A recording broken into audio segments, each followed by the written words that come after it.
kachera suka oyo bondina edingwe moto na ngenge depuis 2007 au gagné combat moko ba combat mususu au saligné mais sur la tali parcours ya edingwe moto na ngenge na omona que la plupart ba kachero ba bundana edi ne edingwe moto na ngenge na sima bitumba wana bazaka sur la vie mulaite ba kufaka na okotanga net ba emedo ba Selemani ba Olivier Fumu ba Mokomboso ba Mutamba bango tout après ba komana edi misu babela maboma ba kufa misusu akebo mo maladi akufa yokutu okotaka koma nzamba bikisio mais na ebite ya edi mo moto na ngenge balobi que yango ezali nzungu ya famille il faut bango bazo yango jamais kotikala na libota nino ko yebisa bango bazo bando sikoyo bakacher nyonso question na yo exemple na comprendre nango bien na bandeli total na ba émission ba ninga bakacher lokwa yo posa ki moko ya bango obongo na motema bazo réclamer nzungu ya edingwe moto na ngenge ba osenga nzungu wana balobi ezali nzungu ya famille donc bazowela ekotika na libota te bazowela nzungu mais mona ndenge nguya na nzambe kita etumba biloko nyonso ezika na miso ya bato yebisanga siko église moko oyo edingwa kendaki azwi bakisi na ye abimisa pesi na église wana to église wana ye na ndako na ye babondeli bakoti ti na temple babimisi biloko wana batumbi ezate osomona donc abandaki kokenda ba église wana pona kosala publicité nani ya diable puisque tozali na évangéliste ya nzambe na évangéliste ya diable évangéliste ya diable basé belé ali kacheri ya suka oyo abonina ye di yambo obongo na motema obonina ye oganye ye te ba match mususu bosala kinye mais sango ya edingwe moto na ngenge akufi na banzo okaki yango oui toyoki yango impression on a mes amis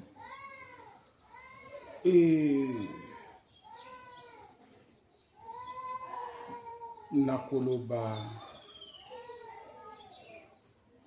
liwa ezali nzela na biso nyonso liwa ezali nzela na biso nyonso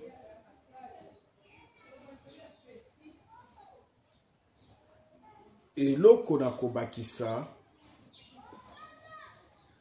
Ezekiel otangeli biso wana Ezekiel chapitre 18 Ezekiel chapitre 18 verset 23 to benon na 23 verset 23 totangi na kombo na Yesu ce que je désire est-ce que les méchants meurent dit les sanango. Donc edingwe azalaki fierté ya Congo yende atombolaki kachi ya Congo biso tozalaki na succès tosala émission mususu tozalaki na succès puisque tobandaki kokende kobunda partout bamboka bapaya partout tokende kobunda même na changwa wa kachi ezalaki Vasco lelo moni même na changu banda Yesu abenganga na kachi ekufa évangile nzambe de sala nini etombwama et tangu na ye confronter edingwe to bundi na ye combat liboso ekeni deuxième combat na ye na gagné ye batu bayebi balanda bamona to sala pe mission en plein air ozomona esalaki ke tombolaki nga lisu makasi na yebanaki makasi mais Bible ezoloba na biso na Marc chapitre 8 verset 35 mutu akoluka kobikisa bomo ina kobungisa ngo mais oya kobungisa ngo pona Yesu Kristo yenda kozwa ngo lisusu tina nini to gagner nyonso ya mokili oyo babenga yo champion o mataba succès oyeba na partout o sala ba démonstration minene mais lobe obungisa bomo ina yo soko bungisa ngo eloko nini okofuta na nzambe pozwa ngo lisusu na mboka na biso pe na Afrique centrale tina ba Europe ezali na katiere moko ta mbote na balandi nyonso ya DVM Daniel TV. Oui, malamu ki chaîne oyo ememelaka bino évangile sango malamu ya Yesu Christo, la bonne nouvelle. Na yambeli bino ex-sataniste, évangéliste Vasco, yindi toko beta na masolo, boyi malamu ki évangéliste Vasco, yamboita yamba Yesu, azalaki katiere ya suka oyo a gagna pe asala ba match nil na edingwe motorangenge pe a sonam ndeto ye koluka ye mokola lelo poto beta masolo ya secret spirituel. Mbote évangéliste. Oui, mbote mon frère. Bonne santé. Santé za bien na ngolo nzambe pote Yesu Kristo nde mobateli malamu soki akobatela te oyo akokengela akosala mosala ya punda. Évangéliste mboto bande mission ya ngito fungolana na losambwa ya quelques minutes. Nzamba lola topesi yo merci po yo zali tata biso tozali bana. Tokumisi kombo na yo po ete ozali nzambe obongi na lokumu. Totiki émission o na maboko na yo to bandano elongo pe to sukisano elongo na kombo na Yesu Kristo mokonzi pe mobiksi na biso. Amen. Amen. Voilà la bande na banda kokuna mobeti maboko esi na sokola na biso. Évangéliste Vasco ozali ex kacher. Et puis na koyisa bande bazona na biso ozali kacher ya suka oyo aboni na ye di ambo ko bongo na motema. Oboni na ye oganye ye pe ba match mususu bosala kinye. Mais sango ya edingwe moto na ngenge. Akufi na banzo okaki yango. Oui. Toyoki yango. Impression on a mes amis. Et nakoloba liwa ezali nzela na biso nyonso. Liwa ezali nzela na biso nyonso.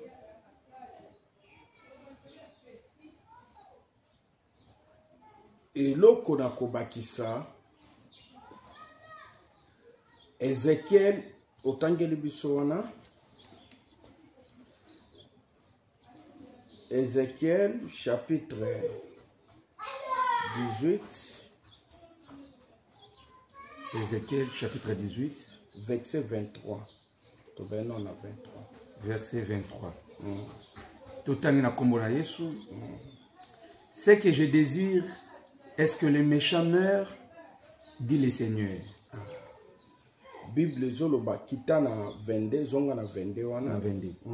Toutes les transgressions qu'il a commises seront oubliées. Il vivra 21. 21. Bandaka na 21 kiti.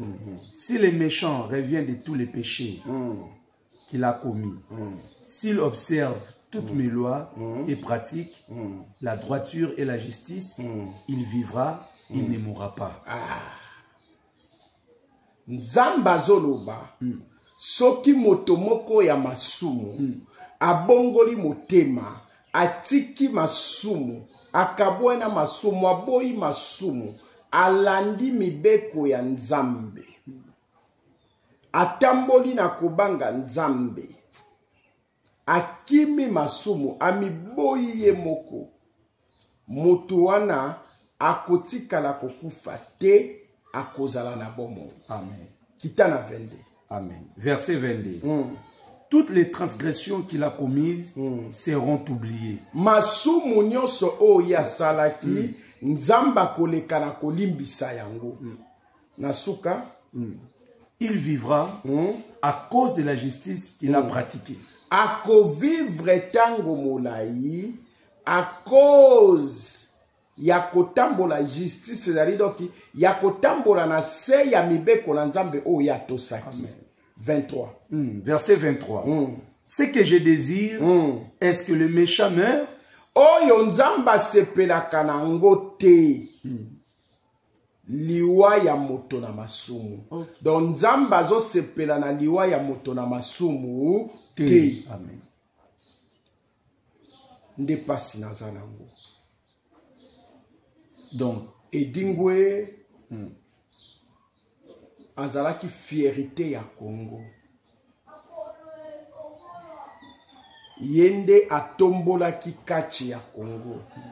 Biso tozalaki na succès, tosala émission mosusu, tozalaki na succès puisque tobandaki kokende kobunda partout, bamboka bapaya partout tokende kobunda.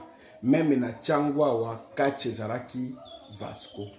Lelo moni même na Tchangu banda Yesu abenganga na kati ekufa. Évangile nzambe de sala nini etombwama. Et tangu na ye confronter Edingwe, to bundi na ye combat liboso, ekeni deuxième combat na ye na gagné ye, batu bayebi balanda bamona. To sala pe mission en plein air. OK. Ozomona, et sala ki ke tombola kinga lisu makasi na yebana ki makasi.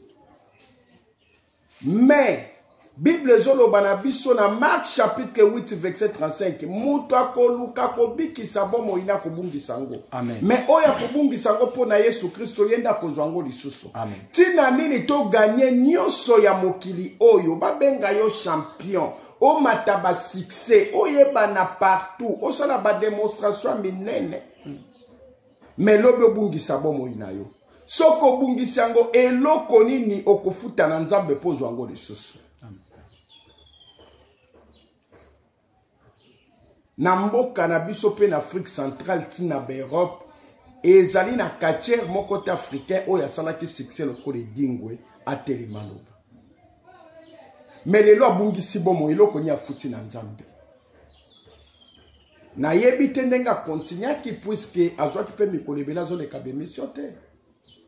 Soki abongolaki motema ndenge Ezekiel 18 verset 21-23 lobi. Moto oyo azalaki méchant na masumu tango se repentir akokufa ta kozwa bomo ina seko. E soki atamboli na mibeko na nzambe na kobanga nzambe na via ya sanctification nzambe akolimbisa masumu nyonso asala kala. Po nzambe asepelaka na liwa ya moto na masumu te. Itabiloko. Mais sikoyo soki se repentaki te puisque na moni place moko te na moni église moko te oyo ndeko wana kei pona kobongola motema eza te beglise nyonso oyo alekaki akendeka kosala publicité ya ténèbres pona kotombola beglise wana na moni église moko te bonzambe oyo atambolaki akendaki eza te nazoloba lokola ex sataniste na kati ya monde ya ténèbres toyebaki ba vraie église na ba faux église. Ngai batindaki ngana bundisa même église au papa na biso bande ko sambela nzambe malamu. To salaki complicité moko batinda numéro 1. Mais représentant Lucifer na monde. Bato balata banzamba la pembe. Ayaka awa na kati ya Congo. Pona ko bundisa mosali moko ya nzambe awa. Tangu yako kite azongi mission oyo diable atikela ki biso yango wana. Biso totikela ko continuer ko bundisa mosali ya nzambe wana. Moli mone pe fana na kimia Alexandre Dina bala. Église oyo ebandaki ko bangisa monde à ténèbres. Vous comprenez? Na ebite ti lelo so ebangisa monde à ténèbres. Mais na époque wana nga na kati ya ba monde wana. Nanu na bimite.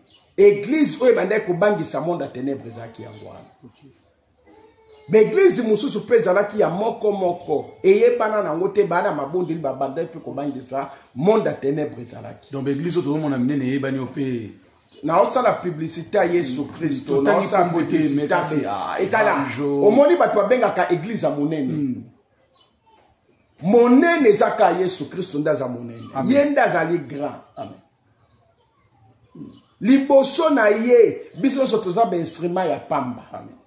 Est-ce que mutu lokola Edingwe yebisangeza na pasteur nini na kati na Afrique oyo aleki ye na succès to na kombo oyo asali makambo oyo ebangisi mokili oyo mokili emoni eza nani oyo alekaki ye na kombo na succès tangela biso moko mais na vivant na ye évangéliste na vivant ya edingo moto na ngini na vivant na ye tomona ke pe na kati ba église azokende babiki ya bongwani yango na zoya toki kasi beta biloko azate mais lelo tango abungisi bomo inafuti na nzambe nini puisque aleki na kati ya beglise na bandeli koloba beglise nyonso ya lekani wana ate église moko te oyo ezwi temps ya kofaire ye repentance bayambisa ye Yesu Kristo na kati ya bomoi na ye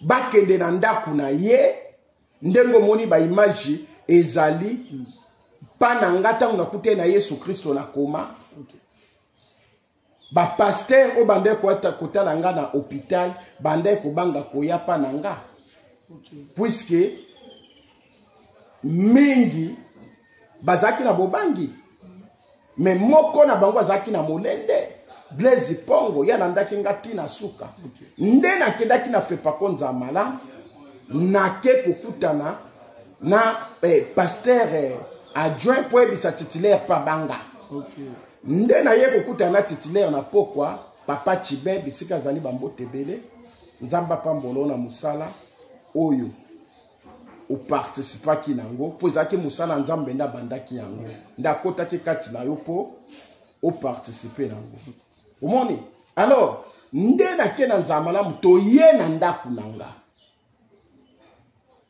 to koti na kati ya lopango bazo banga batu likola ba mie partout bat bakota na DVM Daniel TV ba mona ba image wana nde to koti ba pasteur bazo kima pembeni nanga papa Chibe sima nanga master nanga Blaise Pongo donc songa la kufa bukolo wana mais mukolo wana sima nanga master nanga Blaise Pongo palinga kufa na papa zaki na gauche nanga papa Chibe ye palinga kufa po batyo so baki misika na olo ba oyi salama pe ba image li bande ko banga mais mona ndenge nguya na nzambe kita etumba biloko nyonso ezika na miso bato yebisanga siko église moko oyo edingwa kendaki azwi bakisi na ye abimisa pesi na église wana to église wana ye na ndako na ye babondeli bakoti ti na temple babimisi biloko wana batumbi ezate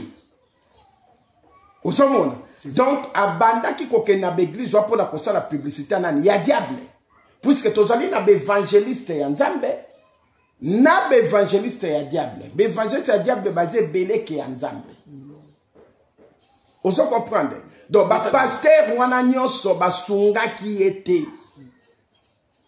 po bazalaki na bonzambe kati na bango te malgré que akendaki l'église na bango basambelaki po na bango mais problème ezalaki esika salite ezali esengelaki bakite esika salite wana ezali basokola ndako wana po etikala propre aussi longtemps basalaki yango te aussi longtemps basalaki yango te nayebi te puisque Bible lobi na biso na Ephésiens chapitre 2 verset 9 à 10 mabolongo nyonso kogumbamela nzambe lolemo nyonso kotatolaka Yesu Kristo aza nzambe ekobikisama soki champion na biso papa na biso na suka pemba na ye akonfesaki eloko wana yebake d'office nzambe alimbisi ye mokonfese yango nzambe aza nzambe mawa mais soki akangaki kaka motema akufi na bakisi na ye wana nga na yebi so edingwa akufi te azali ndenge nini yango fongana na place wana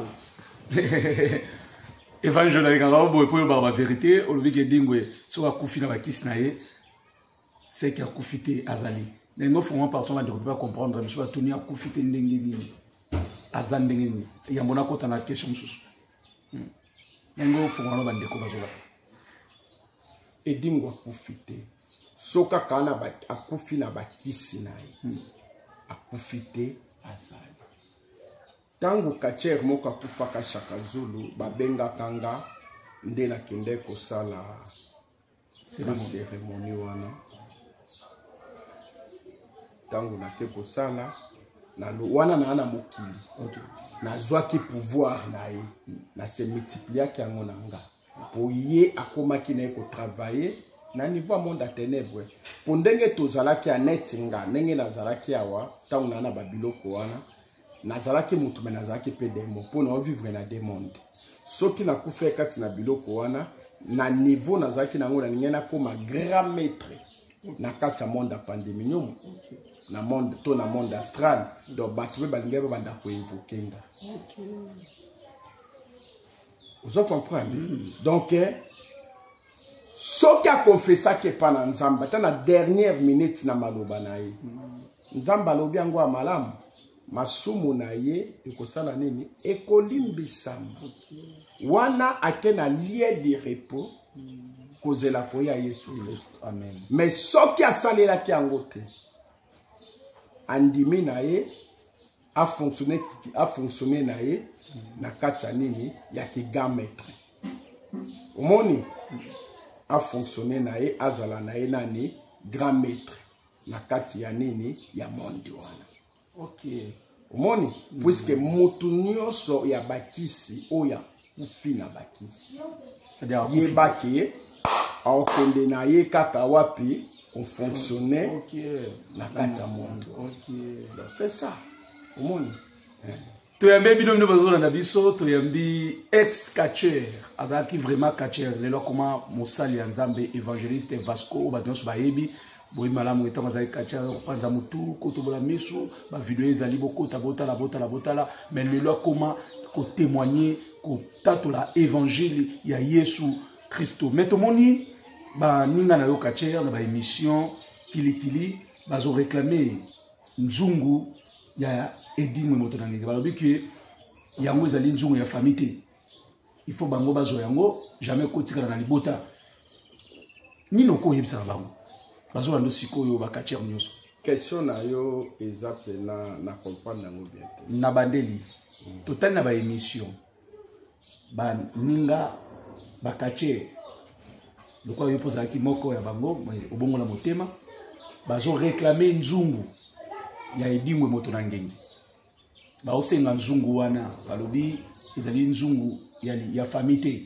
donc bazowela ekotika na libota te bazowela nzungu wana bazwa yango babi kotika na famille edingwe na famille eza na nive na ye moko aza catcher wana na yebi moko na yebite so bakoma mibale misato ye moko pe aza na mwana ya catcher aza catcher ozo comprendre ti lelo aza catcher tolanda yango na ba TV malgré kenda na l'église wana maopesa mwana babiloko na ye nyonso azokote na saba makolo osala cérémonie donc c'est-à-dire a préparé ki déjà mwana ye na kati ya nini ya monde wana aza successeur ne na mokili omoni sorcellerie monde ya sorcellerie tango za moto likolo nano kufi to ko préparer déjà moto oya ko succéder yo soki yo sate ozomona neti ngai na ndede ya koluka ko préparer neve na nga moko mais nzamba benginga ozolanda na sambelaka pe makasi pona ye nzambe pasala nini abenga ye olandi na salaka ki nzamba sala nini abenga ye bon bakobanda kowelela banzungu famille lo déjà bakisi ya bokoko ya famille pona landi yango l'émission catcher moko azoloba wana l'émission Yves Pan ngana otanga kombo catcher te pour publicité za Yesu Kristo alobi eza banzungu ya famille te eza ya kati donc déjà ekomi déjà bakatcher ya club na ye na bakatcher oyo baa na famille na ye guerre déjà ya héritage ya spiritualité ekomi kowelela donc eloko wana ezoprésente déjà ke moto wana azalaki kaka moto abakisi ozolanda mpo bakomi kowela bakisi na ye ozomona or que soki batali monument ndenge wana ya famille batali monument ndenge wana ya catch parfois na mboka na biso moto atika kosala sous 600 ndenge wana zate mukolo pe malongoli pema bino bowela ngo pourquoi eloko malambo okima nde pa na Yesu Kristo. Amen. Pwete soko kimi pa na Yesu Kristo okokufa te okozwa bomoi éternellement. Amen. Donc bandeko wana babongola mitema na bango bandima Yesu Kristo lokola mokonzi pe mobikisi po baleka na kozwa bolimbisi ya masumu. Amen. Donc on sait opesi na bandeko obako welele nde mutu nyonso oyo aza na bakisi tanga eza aza na masumu aiza conseil puisque lifelo ekokipete mutu abakisi ekokipete ndoki tout masumu tangela biso na Colossiens chapitre 3 verset 8.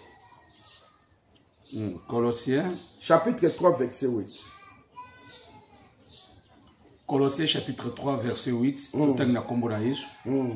Mais maintenant, renoncez à toutes ces choses, à la colère, à l'animosité, à la méchanceté, à la calomnie, aux paroles déshonnêtes qui pourraient sortir de votre bouche. Nzamba zolo banabiso. Obibo tala ndeko bomona ke célèbre monene ngazambe na jepe mana. Bino oyo botikali bo sali la bakisi. Bo la kindoki, bo la ekobo, bo la masanga, bo la kimuyibi, bo la kindumba, bo la kochola, bo la kofinga, bo la mbongo, bo la makambo nyonso mabe. Nzambo abibo renoncer masumu. Amen. Oza mutakanda renoncer masumu na yo. Renoncer. Ozolanda nzamba na posa ngonga oyo ozana pe masala nini renoncer confesser mutakwiti tika kwisti oza mutekobo tike kobo oza ndoki tika kindoki oza mutabakisi tika bakisi. Amen. Oza mutakoyina tika koyina oza mutakanda tika kanda oza mutaba cigarette tika cigarette makambu nyonso ya mabe oza iniquité liboso na nzambe sala nini tika. Très bien. Amen. Poete lifelo ezali kotika la koleka te bien aimé lola pe ezali kotika la koleka te. Amen. Bino pe bandeko oyo ndeko ayaki epa na bino po yamba Yesu Kristo bomemie na bateatre botiki mutu olie bolandela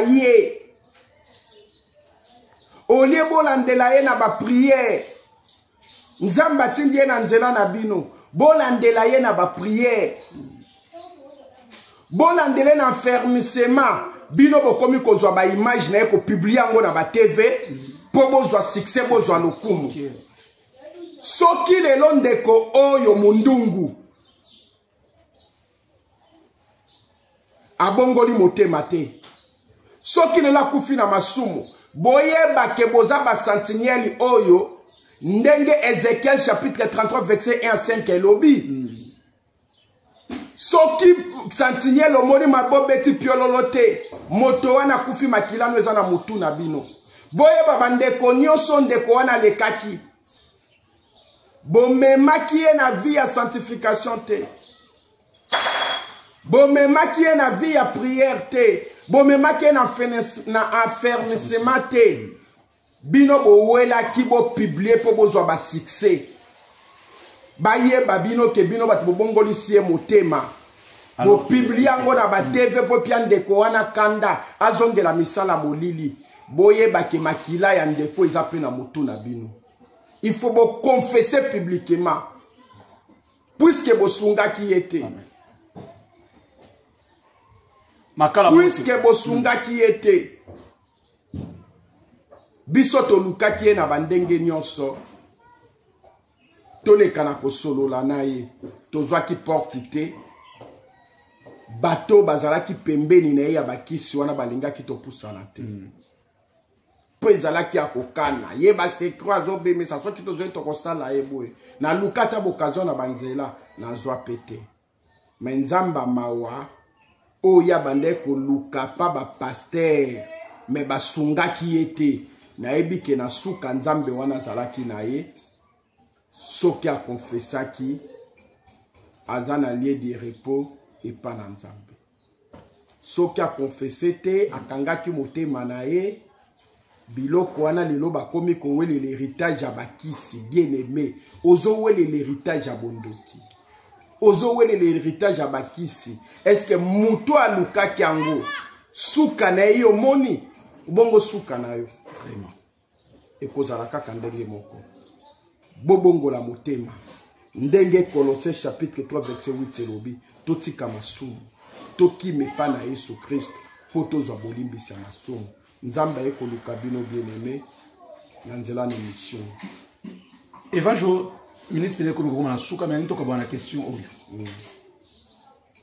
obundaki na edingo moto na ngi oza kachera suka oyo obundi na edingwe moto na ngi depuis 2007 au gagné combat moko ba combat mususu au salinir mais sur natali parcours ya edingo moto na ngi na omona que la plupart ba kachero ba bunda na edi na edingo moto na ngi na sima bitumba wana bazaka sur la vie mulaite ba kufaka na okotanga ndeti ba emedo ba Selemani Olivier Fumu ba Mokomboso ba Mutamba bango tout après ba komana edi misu babela maboma ba kufa misusu akebo mo maladi akufa yokutu okotaka koma nzamba bikisio mais na ebite okolo bani na kati wana beyo za bomo otililo baninga ba bundana ba kufa moza kachira suka alimbisa kayo Jérémie chapitre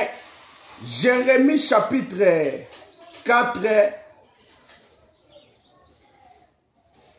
Jérémie chapitre 1 verset Jérémie chapitre 1 verset 4 Jérémie chapitre 1 verset 4 La parole de l'Éternel me fit adresser en ces mots. Avant que je t'eusse formé dans le ventre de ta mère, je te connaissais. Et avant que tu fisses sortir de son sein, je t'avais consacré, je t'avais établi prophète des nations. Nzamba lo biboyi, awa nzamba lo bana Jérémie tazolo bana Vasco. Jérémie chapitre 1 verset 4. Nzamba zolo bana Vasco. Alobi avayo zalana avayo nasala yo na kati ya liboma mama na yo.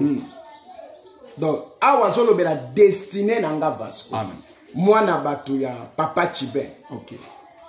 Awa zolo bana destiné nanga Vasco. Alobi avana sala yo na libuma mama na yo nganzambe na yebaki yo. Amen.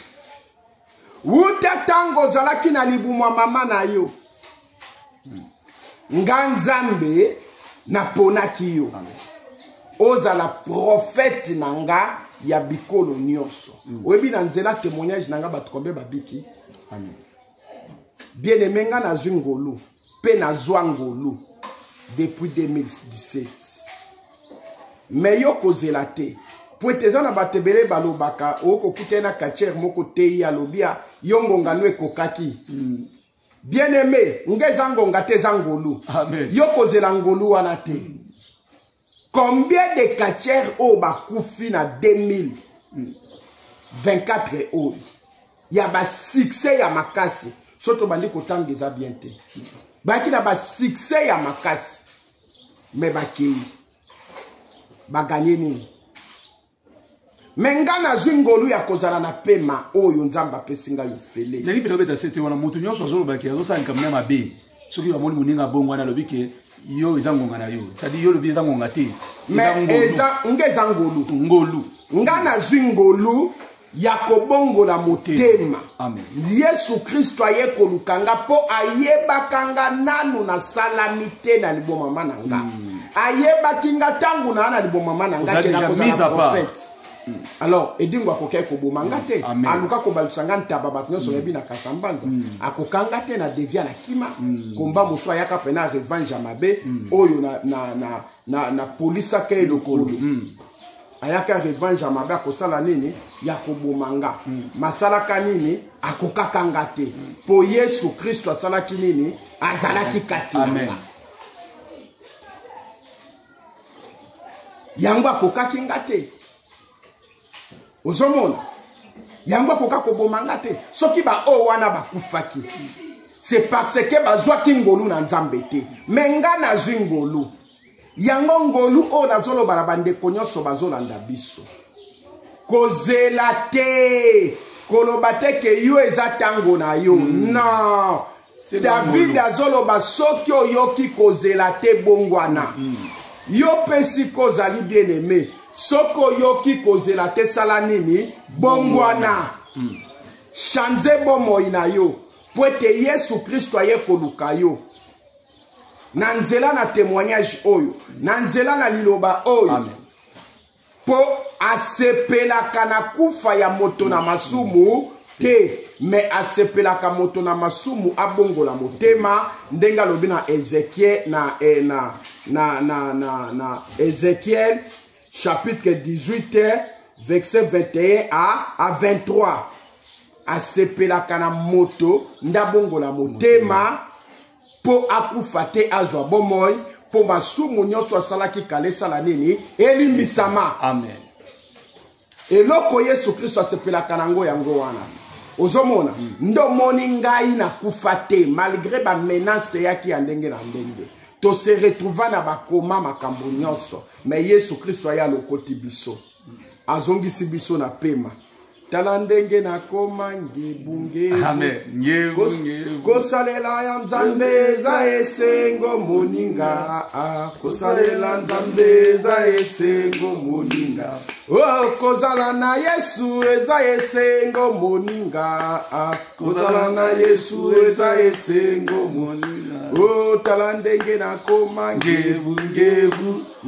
voilà bien aimé kozala na sokoza na Yesu Kristo za na bomoi très bien sokoza na Yesu Kristo za na vie amen sokoza na Yesu Kristo oza molongi amen sokoza na Yesu Kristo bomoi no ekosila kate amen sokoza na Yesu wala maloba Evangeliste Vasco bomoi no ekosila kate bomoi na yo ekozala mulai pe ate okufi okozala libela seko na seko toyambela kibino Evangeliste Vasco ngai komona ngai Moses Mboma toyambela kibino Evangeliste Vasco nde toyakobeta mo monke masolo parce que azalaki ex catcher sataniste lelo akoma évangéliste nzamba benga ye asalela ye nde toyakoyeba po azali pe moko ya bakatcher oyo ya suka babundaki na edingwe moto na ngenge évangéliste tokompela na suka mwa liloba ya suka pe toli ya suka bongo tokabona biloba ya suka eza kaka Yesu Kristo yenda azali alpha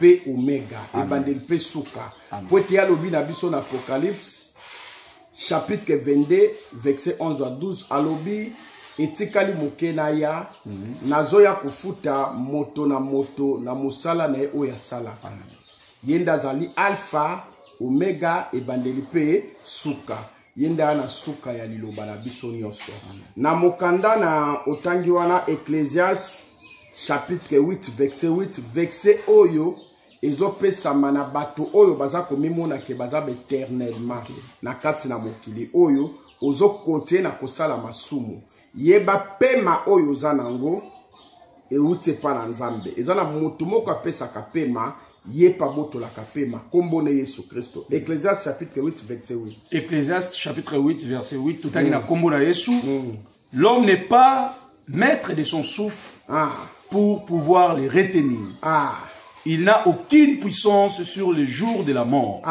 Il n'y a point de délivrance dans ces combats et la méchanceté ne saurait sauver les méchants. Ok. Bien-aimé, mutu ozali maître ya pema na yote. Oza pe na décision moko te likola pema na yo. Amen. Oza maître ya pema na yote et puis pema na yo eza pe éternalité pema na yo ata na bitumba oyo ekomaka ya suka ya liwa okokaki yo moko kobatela pema na yo te. Soki Yesu Kristo akoya au secours na kati ya bomoi na yo te pona kobatela pema na yo, yo moko okoka kobatela yango te. Tika bakisi, tika bondoki, tika kowelela nzungu wana. Bozo welela nzungu wana pourquoi? Na famille na bakatiera club na ye. Bozo welela nzungu wana pourquoi? Bondimela Yesu Kristo. Nzungu wa malamu eza liloba na Nzambe. Amen. Parole de Dieu yango eza nzungu malamu. Yango ne mute kopesa bomo ina na seko. Na pesi ba condoléances na famille ya champion, na pesi ba condoléances na bandeko nyonso. Totala, Bible lobi na biso na Matthieu chapitre 6 verset 27 nani kati na biso pona komitungisa na ye akoki kobakisa ata une seconde na kati ya bomoi na ye. Champion akei parfois confessa ke pa na Nzambe. Tokoloba mutabakisi no bowela banzungu mais ye a confessa ke pa na Nzambe puisque muyibi akota lola na une minute. Mutu pe ya bakisi oki kotatola kana lolemo na ndenge Ephésiens chapitre 2 verset 9 à 10 na dernière minute Nzambe limbisanga naza mutu abakisi pe abiki a voyager kinde dans l'andine mission na bande kone bazoloba abimi na akshiji akenzo tomakasi tozape na ba image musu tokolukango tokotango wana tango akedaka kenzo tomakasi makomi kuna mukolo pema a permeta kite puisque yo bina Ecclésiaste obi mutu akoki kozala maître ya souffle na ete mutu akoki kozwa décision pe na souffle na ete bobele nani Yesu Kristo bino bowe la banzungu musu ya confessa ki na ndimaki Yesu Kristo biso totikali na bomoi tokangama na Yesu Kristo yenda pesa kapema apesa kape bomoi yenda na solution ya vie na biso yenda zanyoso na biso tondimela Yesu Kristo to confesser to kima masumu lisumu o tozobomba eza nyama oyo avanda na kati ya lideso ye pe motabomaka lideso bien aimé to se repentir totambo na vie ya sanctification po ete lifelo ekotika la koleka te ezali lola pe kotika la koleka te ezali ndenge ozotambwisa bomoi na yo yo moko yebi lelo soko kufi okozala wapi. Bible lobi juste bakwesa cassette bakwesa makasette fois batele makasette fois bien aimé parfois so bongola mote moza juste okwesa maka otele maka mais mukolo ko kwesa ma na septième fois no tele mito kufi place no ekozala wapi eloko malamu okwesa mina une seconde se repentir na 2 secondes na place okotsa na ya mikotsa na masumu to banda kokima masumu. Nzamba pambola bino tozo continuer tokolobela pena émission oyo tokoya kolobela yango o ezakaka tolobi pona kolendisa bandeko musu na o tolandi na bémission.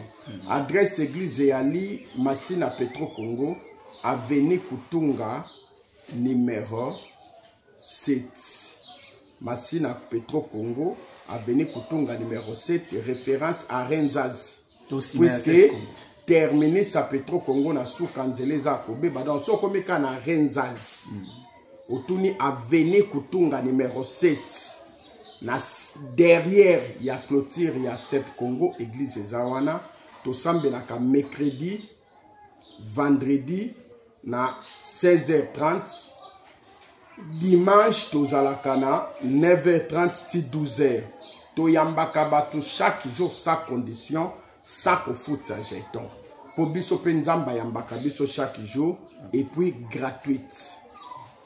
Nzamba pambola bino abatela bino numéro na biso zali 081 43 30 475 081 46 14 476 wania numéro na biso to bandeli 081 43 30 475 eza na WhatsApp ekanga mate benganga na WhatsApp 081 46 14 476 eza pe na WhatsApp bozala branché bo s'abonner na chaîne na biso DVM Daniel TV, bo partager émission oyo, bo like, tozalaka pe na ba veille de prière, tosalaka na kati ya chaîne oyo nana groupe ya WhatsApp. Oyo nyonso ni kobenga na kote na kati ya groupe ya WhatsApp wana. Nzamba pambola yo soki Yesu Kristo azongi te, tokute na bino na émission koya oyo tosali kaka introduction, tozozela ndeko Yves Pane azoya tosala émission na ye, na ndeko na biso Junior Diaso Pazoya.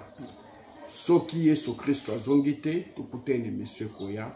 Bye bye Nzambe. Voilà, soki Yesu azongi te, tokutani na émission ekoya. Merci, nandenge vraiment au demain ko yamba biso. Et pas inayo. Bye.